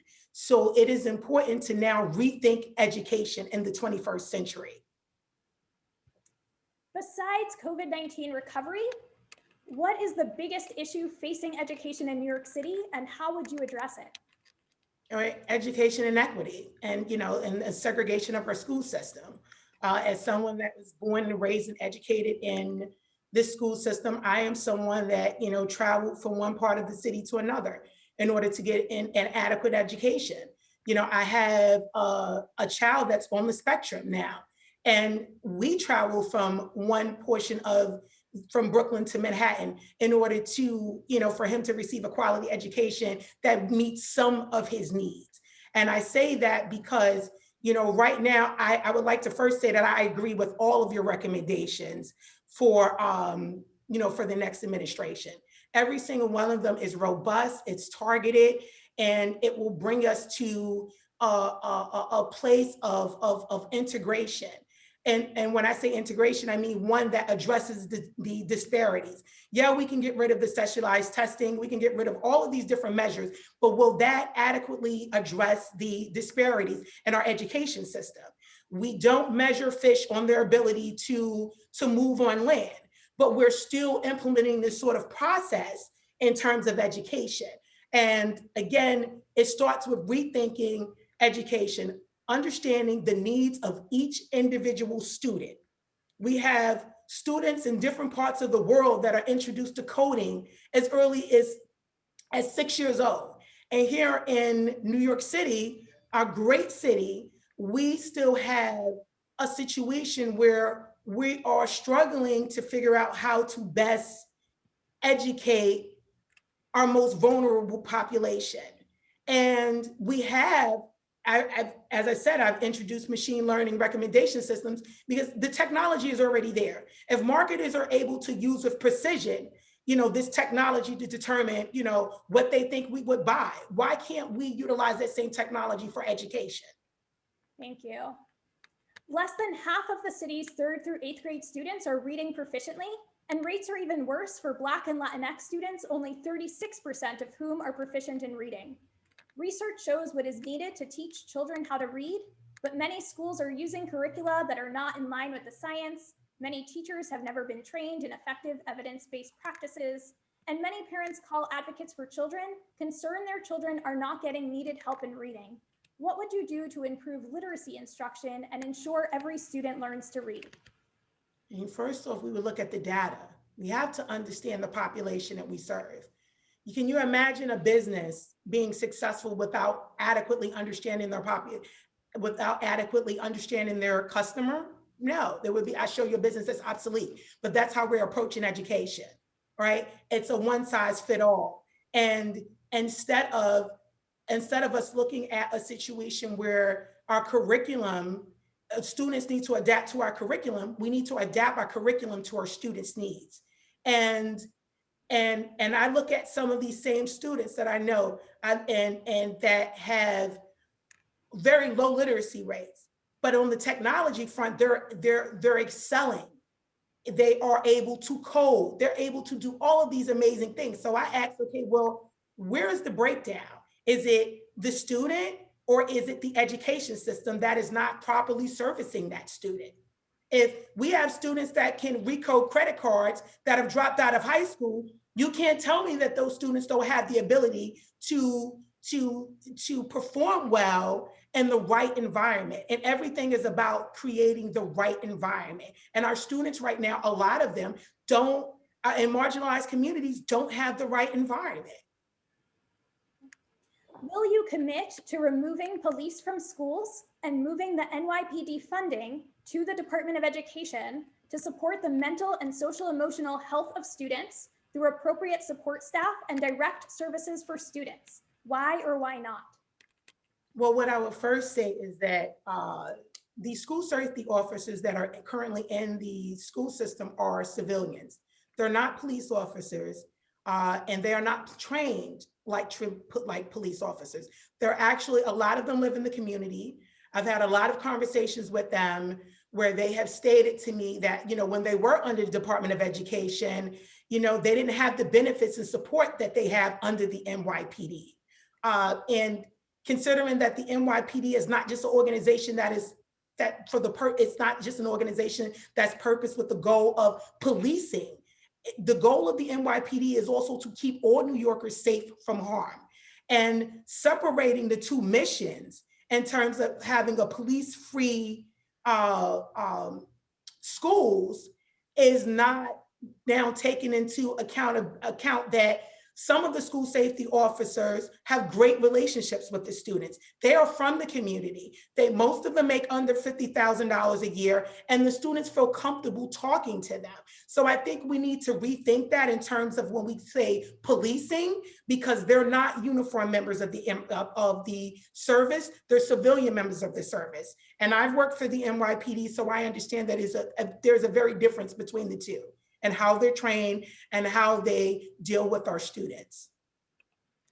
Our city has one of the most racially segregated school systems in the country, and there are racial disparities throughout the education system, in high school graduation rates, suspensions, special education classifications, and who has access to screen schools and enrichment opportunities, to give just a few examples. What would you do to tackle the racial inequities that pervade the New York City school system? Well, I've pushed for a chief equity officer. And, as a data scientist, we have to look at the data, right? I don't believe in making haphazard decisions, but you have to know what you're looking for, right? You have to have a trained eye to understand, okay, this is the information that I need. New York City does not have an information infrastructure that will allow all agencies to have a shared vision and student outcomes. There is a situation where if a high school student was looking for an internship, they would have to go to multiple different agencies in order to see their offerings. There should be one centralized location where each agency is required to upload the information about internships to that one single location, and have, and that student, or any student that's interested in, for that matter, should be able to access the resources that they need. The information poverty is basically a result of the digital divide. It's important for any government to understand the information seeking channels of their population. And that means students, that means parents. And if they don't understand that, then that means that we have parents that don't get the information that they need when they need it in order to make informed decisions. 1 out of every 5 students in New York City is a student with a disability, and 1 in every 8 is an English language learner. Yet it often feels like the needs of these students is an afterthought in policy decisions. What would you do to improve the education of students with disabilities and English language learners and ensure that these populations of students are not overlooked? Okay, well, first off, the first thing I would do is eliminate that process in terms of like parents that understand that the public education system is not able to meet the needs of their students. I think that they should have a clear path to going towards the private school system. I don't believe that they should have to be tied up in costly litigation when we know that when the Department of Education understands that they don't have the resources that they need in order to meet student needs. I also think that, you know, any student that's mandated services, if they miss those services, the Department of Education should be required to not only keep track of the number of services that are missed, but ensure that they're able to now compensate those parents or ensure that those students receive those missed services, whether it's occupational therapy, whether it's speech therapy. You just have a situation where there's mandated services, but the providers are not, you know, they're not required to in this remote learning space, they're not required to even ensure that each student that is eligible for these services receive the services that they need. So, and then to take it a step further, to require a parent to now file a costly lawsuit and take on the Department of Education in order to ensure that that child gets the quality education that they need when there's schools like the Aaron School and all of these great alternatives for students with disabilities. I think that that's one thing that my administration would address immediately. Ensuring students with disability get the services that they need if they were missed, mandating them, addressing the fact that we don't have enough, providers to, for our students. And thirdly, I think that my son is in District 2, so they've done a very good job in terms of like sharing resources. One of its providers is from a different school. So, I think that we need to duplicate that sort of success throughout New York City, expand ASD and Horizon programs. I think the NEST program is amazing. And, and there are communities that would benefit from that. So. Thank you. And for our last question of the evening, more than 100,000 New York City students were homeless over the course of the last school year. And the pandemic highlighted the need for better coordination between the Department of Education, the Department of Homeless Services, and other agencies to serve these students. What would you do to bring the city's agencies together to ensure that students who are homeless have the support they need to thrive? So one of my plans for my platform is to bring all of our services on and all of our agencies online so our agencies can talk to each other. The Department of Education should know if there is a student that's been placed in a homeless shelter that doesn't have public broadband access, right? A student should not be placed, a homeless family should not be placed in a shelter that does not have broadband or internet access capabilities, right? We need to ensure that all of our agencies have a shared vision for improving student outcomes. And that first starts with them being able to communicate with each other. So we are still, again, operating in the dark ages, so to speak, in terms of technology. And we have some of the best technology companies in the world here, and they should be invested in the success of New York City because everyone should be invested in this election because a government that is poor performing will affect their business environment. And so we need to understand that the technology is there. The information infrastructure that we need in terms of digitalization is there.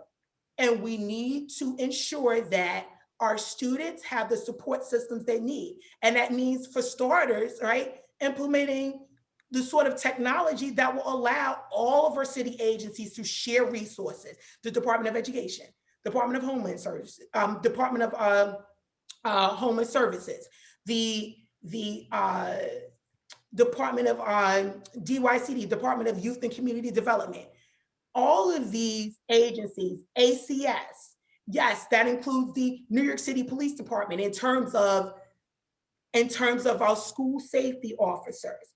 I like the fact that, as I said, some of them live in the communities and some of them have very great relationships with the students in their schools. We need a shared vision of improving outcomes for students in the 21st century. And that means, again, rebuilding a robust information infrastructure where every city agency is able to access the information that they need in real time in order to make decisions. Quanda Francis, thank you so much for joining us this evening, and good luck out there on the campaign trail. Thank you. I appreciate you for having me. Thank you. Thank you again to all of the mayoral candidates who joined us this evening, to the law students who worked so hard to organize this event, and to everyone watching. We look forward to working together to strengthen our city schools and encourage everyone to get involved, learn about ranked choice voting, vote, and have a great evening. Good night.